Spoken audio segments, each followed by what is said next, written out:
the work that is going on with to restore the power in these areas as soon as possible. Okay, and I also missed Supervisor Greg Cox is here, and I didn't want to introduce all of the other elected officials and miss him, but he's here. He has been for many hours. Bill Conator is going to give us a rundown on some of the law enforcement issues. I'm going to be brief. It has been very well articulated by both of the Rons, where we're headed, and as stated, this is our primary objective, to get people back in their homes.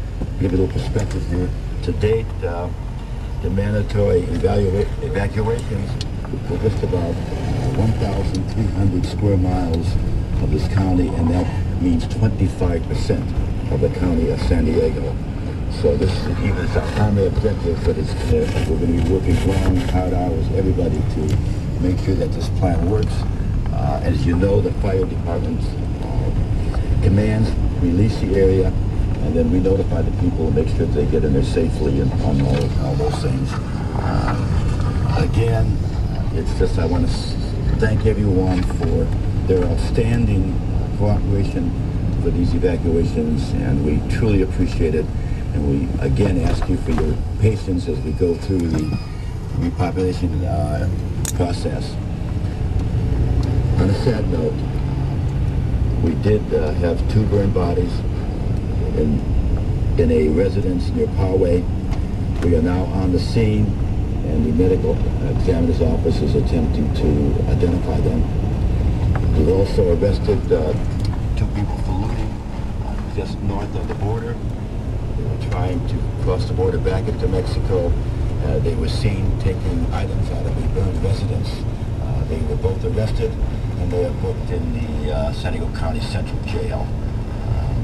So we're moving along. It's I got to tell you, this is the better day than we've had since this thing started, and there is progress being made throughout the county. And like everyone has said, we are so impressed with the generosity of all of these people who have helped everyone else, and the cooperation that we have gotten through all of the agencies. Again, the fire, the law enforcement, the governments, health givers. I mean, we are really an example as to how, if you have... From 9:45 till well past 9 o'clock already, and I was starting to feel like, uh-oh, what am I going to do with this deer? And the other radio station said Helen Woodward, which we knew had been evacuated, so I didn't feel that was a good option. They also said Project Wildlife, and I was still sitting in front of Project Wildlife trying to come up with Plan B, so I knew that wasn't an option, and they had suggested the Oceanside Animal Shelter. So we were in the process of trying to get in touch with somebody by phone at the Oceanside Animal Shelter before we drove all the way up there, and somebody from Project Wildlife called back and said, we just got a hold of Dr. Cecil at La Mesa Pet Emergency and Specialty Care. Next on Maureen Kavanaugh, this is Morning Edition on KPBS. The judge under house arrest managed to address Pakistan's legal community today, urging continued resistance to Musharraf's emergency rule. No more brewski at the beach. Good morning, I'm Dwayne Brown. San Diego City Council approves a 1-year beach booze ban. Coming up on Morning Edition today is Election Day, but it's next year's election that has NPR reporters across the country taking the pulse of the electorate. Plus, here in San Diego, we'll learn how preschoolers make friends with robots. Oh, isn't that nice? Morning clouds should clear to a mix of sun and clouds today. Right now, 59 degrees in downtown San Diego. The news is next. From NPR News in Washington, I'm Carl Castle. In northern Afghanistan, a teenage suicide bomber has killed more than 40 people, including at least 6 members of parliament. NPR is observing.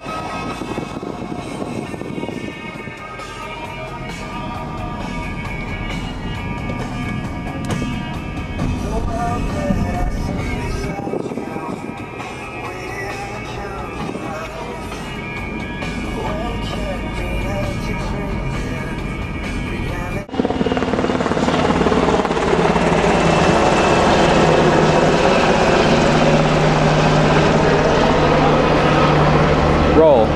Hi, I'm Matt Sumida, and this was my house.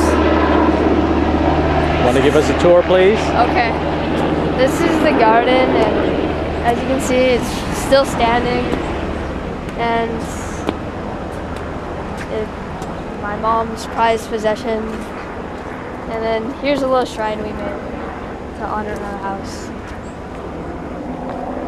Any significance to the shrine? Chris's skateboard and our number, and then this is Miley, our dog's contribution. Then my soccer ball. Somebody took off.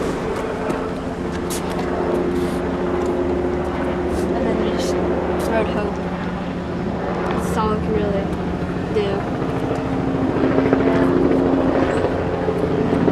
Over here was the living room where my timpani were.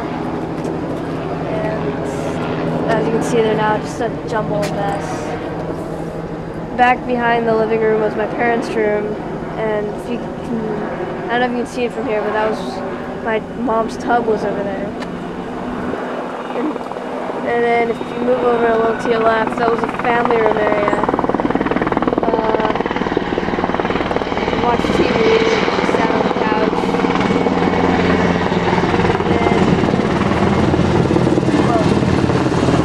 Back over here. Big mango piece of metal. And then you might be able to see a stove. There's a kitchen. Behind that was where we ate, the dinner table. And then if you come closer up here, this is the living room. Usually you'll use that for special occasions like parties and stuff. Here's the garage. Pretty much nothing now. And there's 2 stories. The second story.